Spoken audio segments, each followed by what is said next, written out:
Welcome to the FYI show. On this episode of FYI, we will be discussing abusive relationships. So, what are the types of abuse in relationships? Types of abuse in relationships. I think we have physical abuse, and that's the major one that we all know. When there's like physical beatings and all those things, I think that's what I know. Physical abuse. Actually, I believe there's emotional abuse, where the partner does not necessarily beat you, but then says things to hurt your emotions, like you're not beautiful, you're this, you're that, or just demeans everything you do. I think in our part of the world, usually men, what we face is verbal abuse, which is kind of connected to emotional abuse, where you'll be told, look at your other mates, look how they are doing. You are not doing the same thing, you are not buying the same stuff. Do you think you're man enough? Even yesterday in the sex, you didn't do it well. So that's what men usually face, the verbal abuse. And it's sad that we don't pay attention to verbal abuse, and it's almost considered as if it doesn't matter because you're not being beaten. And you can't even report to your pastor because your pastor will say, oh, and yes, it's something that happens. You can just look beyond it. So verbal abuse is also a huge thing that happens. And also another type of abuse that we also do not focus on is the financial abuse. I think people don't really talk about it. The financial abuse usually happens in our part of the world when it comes to women. So a man would find a way of having power and maintaining control in the relationship, in the family. And in that way, the man will try to prevent the woman from doing anything that will bring money to her, anything that would make her gainfully employed and bring money to the family. So the man would go like, don't work here, you're a woman, stay in the house, you don't have to do that, you don't have to do this.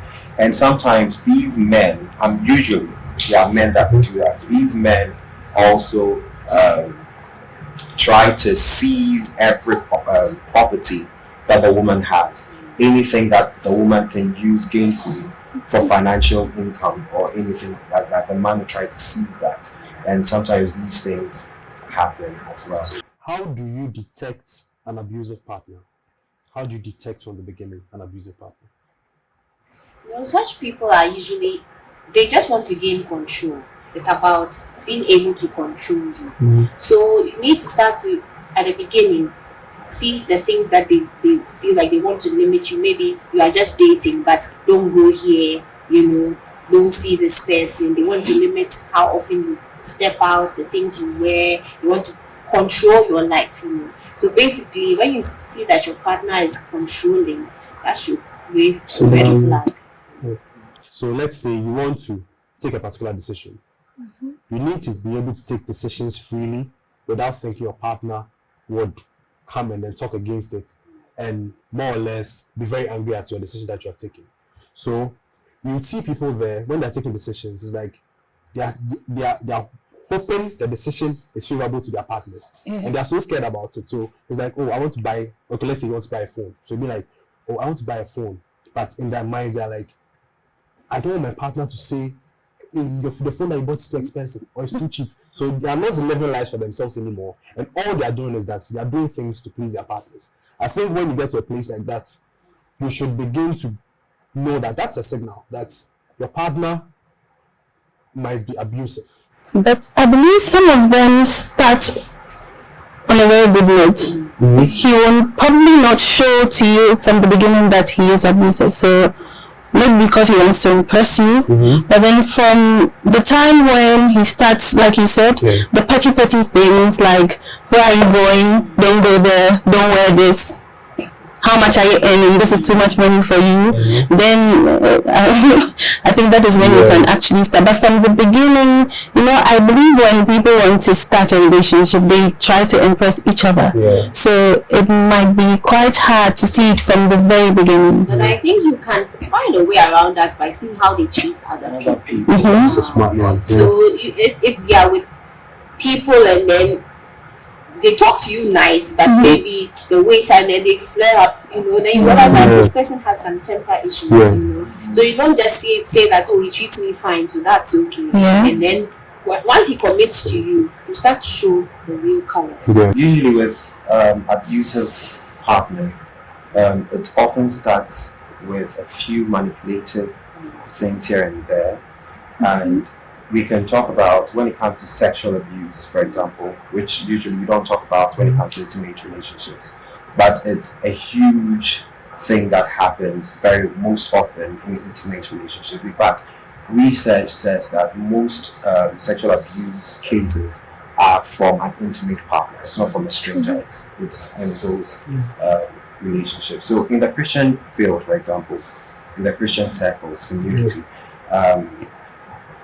a guy you probably might have met in church, you are all in the bar, you are somewhere, you think that this is a Christian brother, would begin to use manipulative tactics to say that you should sleep with me.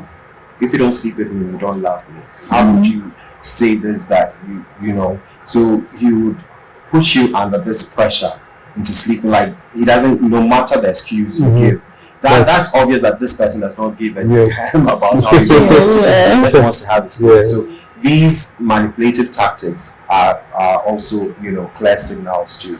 And sometimes sexual abuse in relationships is also a dicey thing, especially when it comes to consent. We're like, oh, I was there and it happened, so it's my fault anyway. But sometimes consent is still a controversial topic at where a lot of women are like, or men are like, even in the middle of the sexual experience, I'm like, I don't want to do this again, we need to stop. And men are like, at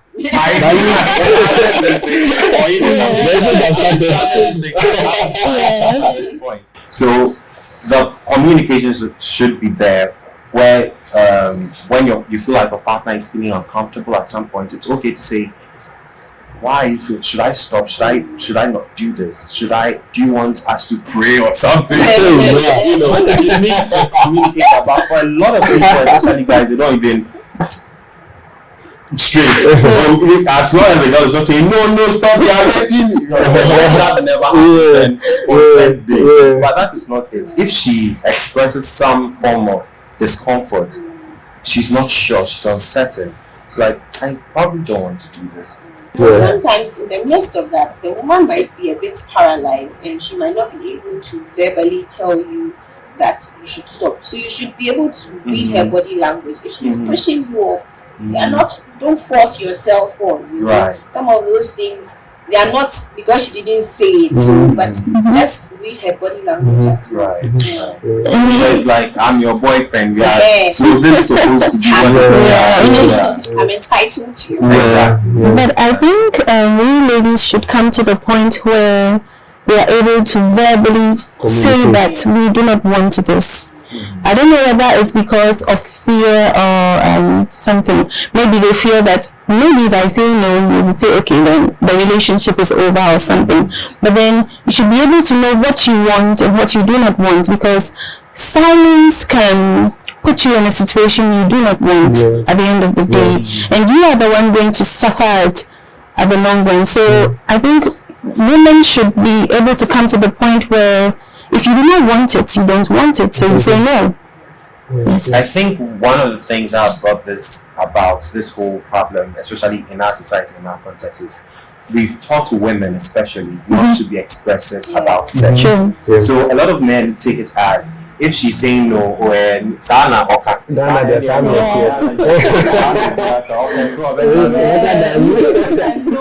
Yes, it's a thing that guys say, because that's how the culture has built women up to function or to operate. So if a woman is saying no, a guy typically hears like yes, but that's not really what it is. So I feel that we should also be honest, encourage women and men. Men are way honest, but like usually, but women, we should encourage them also in the context to be as clear and honest as possible when it comes to sexuality. That's the point. I feel like with the point she made on the partner leaving the woman when she decides to say no or something, I think that women or whoever it is, it could also be a man, okay, whoever it is should understand that you are also worth something. You are someone that someone would like to be with. So if it happens that this one wants to be, allow the person to be. Yeah. I know it's very difficult because sometimes you might have built a wonderful future in your head already. That, oh, I'm seeing this guy come, I'm standing at the aisle, and whatever. I'm standing there, she's coming. So I'm standing there, and I'm already seeing him standing there looking at me, smiling, probably crying and all that. You built a very nice picture in your head. But let's go off all that, because at the end of the day, we are the one going to suffer. Let's go of him. Let's go of everything. You get someone who would like you. Okay.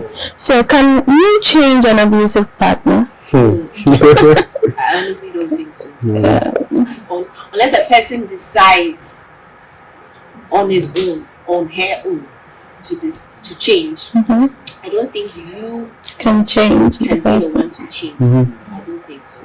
But one thing that you need to understand is that abusive people are able to control their behavior. Sure. Because sometimes it's not in the midst of people that he hits you.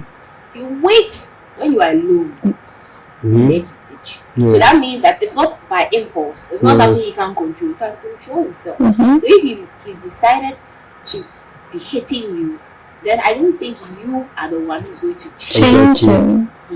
So I honestly don't believe that an abusive person can be changed by the person they are abusing. Because I think relationship starts from two individuals. So if you were not able to change that attitude as an individual, now that you are here, you want me to change. It won't work. So you have to work on yourself as an individual. This is who I am. These are my weaknesses. These are the faults that I've seen in myself. I want to work on them. Then you can change it. Because at the end of the day, even if I want to change, it's your own decision that, oh, I accept what you're saying, or I don't accept what you're saying. So it has to be from your personal thing. We have to begin to accept responsibility for ourselves. You can't go and slap someone and say, oh, in that moment you said something and I was angry. So yeah, I'm sorry, but next time don't do that again. So I'm sure that's how they apologize. I'm sorry for hitting you hard. You know, I get angry when you say these things. So next time don't say that. Then they are done. They put all the responsibility on you. So it's now left to you to not say that. And when you're there, you want to say something like, hey, they can't remember my sumo. You know. So it's his decision. It's her decision to change who she is. There was this story that we're discussing on a WhatsApp page, where the lady felt like, oh, I'm with this new guy, but this guy, he's so perfect, he's so normal. Every day we go to church, we do this, no slaps, no. Which kind of relationship is this? And surprisingly, like, it's a trend, like it's not only one lady, like some, a huge number. They like slaps. Like, they want to be slapped, they want to be insulted. So in situations like this, yes. So it makes me feel like, oh, there's attention on me. Like, okay, I'm not from. Hey, I knew that crowd.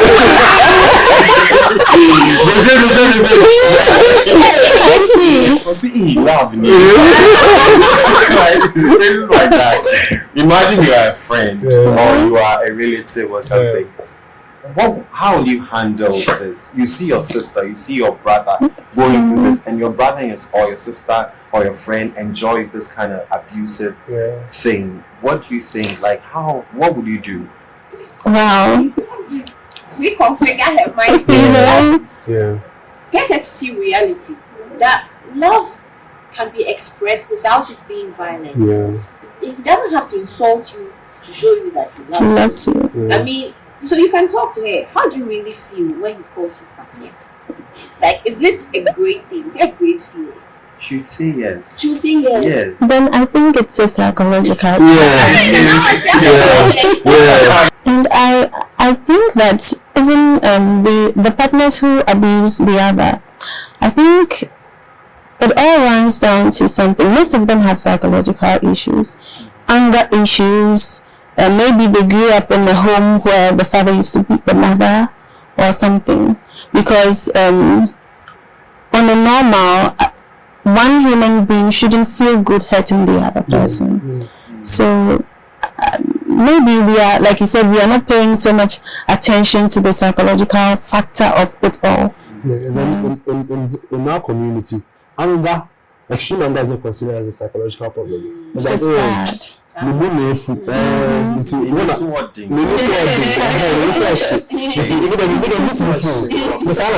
not a psychological problem.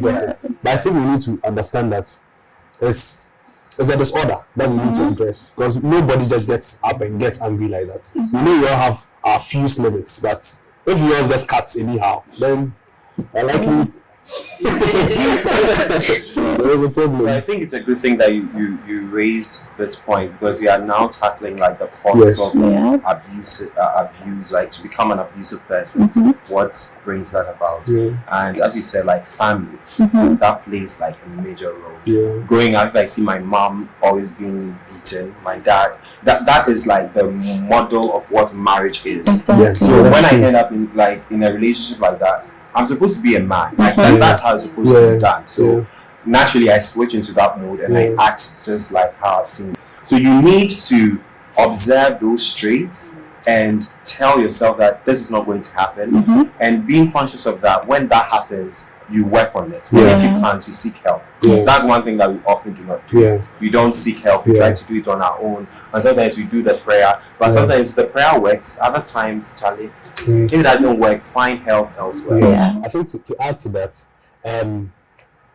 I got to Harvest Chapel International, and I realized that you could see a couple, like my couple, 5 years, 10 years. When you see them talking, they're like, 10 years, what are you talking about?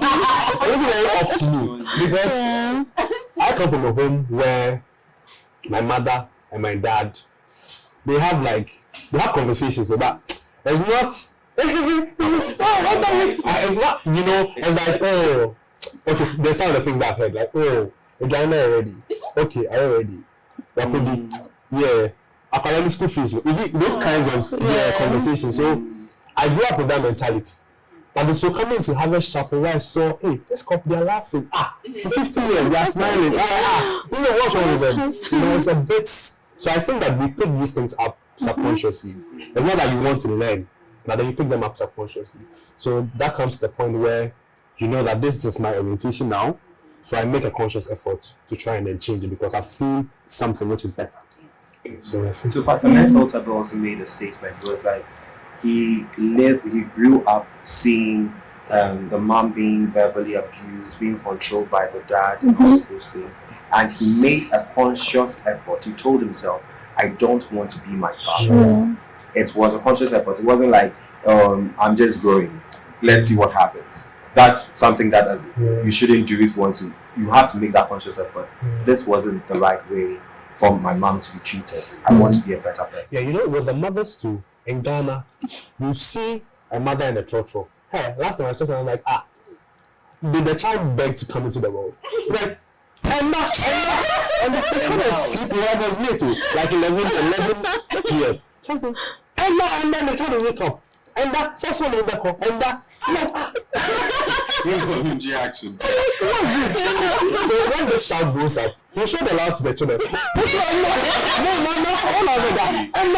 So it becomes like a rippling effect. And everyone, you grab a lot of messed up people around. When it's getting too abusive, which is beating, you just have to leave. But if it's verbal, let's talk over it. Let's know where the problem is coming from. Then we sort it out. But if it's beating, we leave. To me personally, what about my family? And so I can't even sacrifice for that. So I'll back off from that relationship. I think I'll get somebody who will respect me, who will not abuse me, and make me have a good relationship. No, I won't stay in the relationship. Love grows. The same way love can vanishes. So if you are abusing me and I think it's not good for me, I will leave the relationship. Okay, so it depends. With me, if I'm in a relationship and then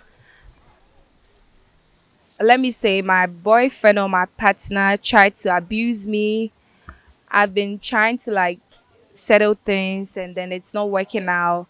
Maybe I go to my parents or his parents and then we try to sort things out. It keeps being the same way.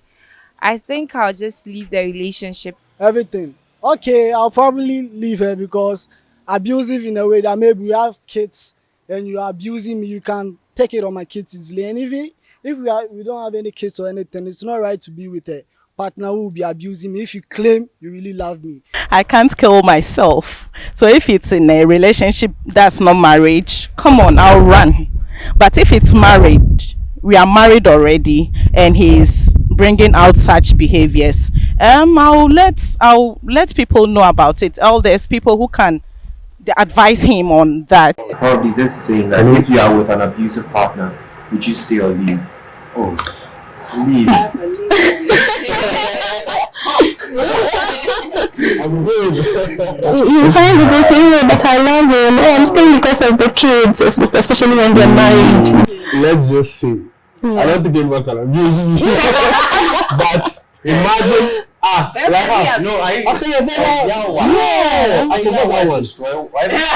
Everything you've built, every confidence that you built over the years. Breaking them. So had them real times. Like, I mind that. That's true. Yeah, so sure. I think that is. Who was in such a situation? This is somebody who has self-confidence, like you think you, but married a woman, and like I was saying, she the way she treated other people was different from how she treated me. So before they married, she was lovely to him, but he realized that she had a sharp tongue like to other people. But he was like, well, she doesn't mean to me. So but when they married, it changed. Started to show her true colors, and she messed him. Emotionally. It happens, especially. So that one there, if you realize that this is someone who chronically just go. Yeah. And the reason why that abuse is so powerful is like, apart from the fact that it would like affect your mental health and all those things, it can also affect even your livelihood. To say that there were things that you used to excel at, all of a sudden you are not excelling at them anymore. And I think psychologically we call that the labeling theory. When you are labeled as this for a while, you begin to naturally act like that. So you can even look at that in like huge groups of the world. When you talk about black people, when you talk about women, the way that the society describes them, by virtue of that description over a period, they begin to act like that. Even growing up as a child, there were things that my parents used to say to me. Hey, now I like it's manifested. Like I feel like this is who I am. I am accepted in that way. It's not like a conscious process, but it happens by virtue of that happening.